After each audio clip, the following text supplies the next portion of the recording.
Hello student, कैसे हो आप। आज मैं आपको पढ़ाऊंगी आपकी बुक का चैप्टर नंबर 5 एक्सरसाइज 5.1। बेटा सबसे पहला क्वेश्चन कहा है क्या डिसएडवांटेज हैं यदि हम दो लाइन सेगमेंट को केवल देखकर कंपैरिजन करके बता दें। ठीक है, आपसे कहा है दो रेखाखंड को केवल आप देखो और ये बताओ कि कौन सा बड़ा है कौन सा छोटा है। तो इस तरह से कंपैरिजन करने से, तुलना करने से क्या हानि होती है। तो बेटा मैं इस बात को एग्जाम्पल से समझाती हूँ। बेटा मैंने एक लाइन सेगमेंट PQ बनाया और बेटा दूसरा बना दिया AB लाइन सेगमेंट। ठीक है, अब बेटा आपसे मैं कहूं इन दोनों लाइन सेगमेंट में कौन सा लाइन सेगमेंट बड़ा है, तो आप कहोगे AB लाइन सेगमेंट बड़ा है और PQ लाइन सेगमेंट छोटा है। इजी था। अब बेटा मैं आपसे कहूं कि एक और लाइन सेगमेंट मैंने बनाया LM। अब मैं आपसे कहूंगी इन दोनों में कौन बड़ा छोटा है, PQ बड़ा है कि LM बड़ा है। तो बेटा यहाँ आप कंफ्यूज हो जाओगे या सही आंसर नहीं दे पाओगे। आपके आंसर में एरर होगा, त्रुटि होगी। जरूरी नहीं है PQ ही बड़ा हो, जरूरी नहीं है LM बड़ा हो। पता कैसे करोगे? केवल देखकर आप सही मेजरमेंट नहीं कर पाओगे। यहाँ आपको डिवाइडर और बेटा रूलर की हेल्प चाहिए होगी। ठीक है, तो बेटा करेक्ट यदि आपको मेजरमेंट करना है तो बेटा आपको रूलर और डिवाइडर का यूज करना चाहिए। ठीक है, यदि आप सिर्फ देखकर मेजरमेंट करते हो तो सही मेजरमेंट नहीं होगा, आपके मेजरमेंट में एरर होगा, त्रुटि होगी। अब बेटा आगे चलते हैं। एक और बात है, ये कितने कितने सेंटीमीटर के हैं ये कैसे बताओगे। तो बेटा हम सिर्फ देखकर नहीं बता सकते कि PQ कितने सेंटीमीटर का है, LM कितने सेंटीमीटर का है, AB कितने सेंटीमीटर का है। तो इसका मतलब ये हुआ कि बेटा यदि केवल आप देखकर लाइन सेगमेंट मेजर करते हो तो एरर होने की पॉसिबिलिटी सबसे ज्यादा है, त्रुटि होने की संभावना सबसे ज्यादा होती है। ये बेटा डिसएडवांटेज है, हानि है। अब बच्चों आपसे क्वेश्चन में कहा है किसी भी लाइन सेगमेंट का यदि आपको मेजरमेंट करना हो तो बेटा रूलर के कंपैरिजन में डिवाइडर का यूज करना उचित होगा, सही होगा। उसका कारण क्या है, जब हम बेटा रूलर की हेल्प से कोई भी लाइन सेगमेंट को मेजर करते हैं, ठीक है, तो बेटा इस रूलर की जो मोटाई होती है, थिकनेस होती है, उसके कारण बेटा ये जो नंबर लिखे होते हैं, ये बारीक बारीक जो लाइनें होती है हमें प्रॉपर दिख नहीं पाती।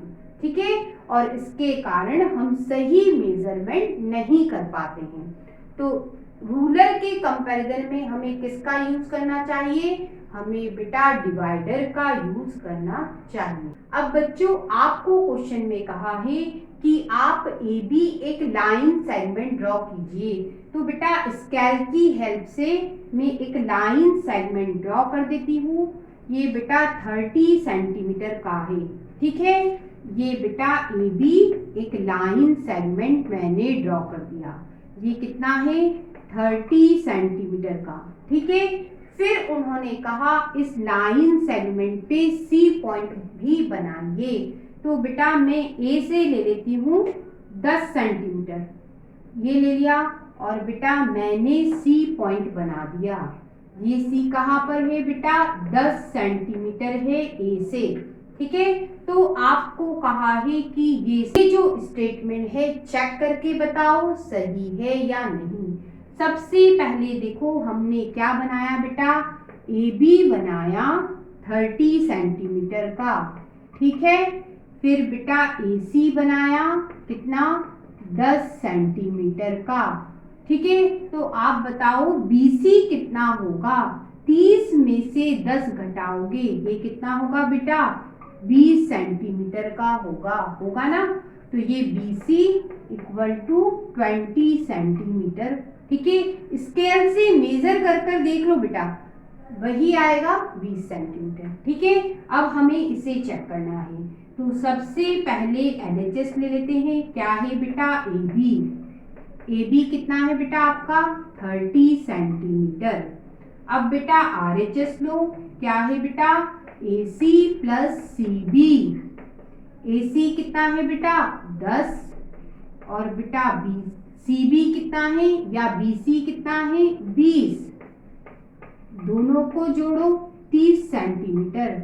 आप ध्यान दीजिए LHS भी 30 सेंटीमीटर है, RHS भी 30 सेंटीमीटर है। इसका मतलब ये जो स्टेटमेंट है सत्य है, सही है। आपको इस क्वेश्चन में कहा है A, B और C बेटा एक लाइन सेगमेंट पे हैं।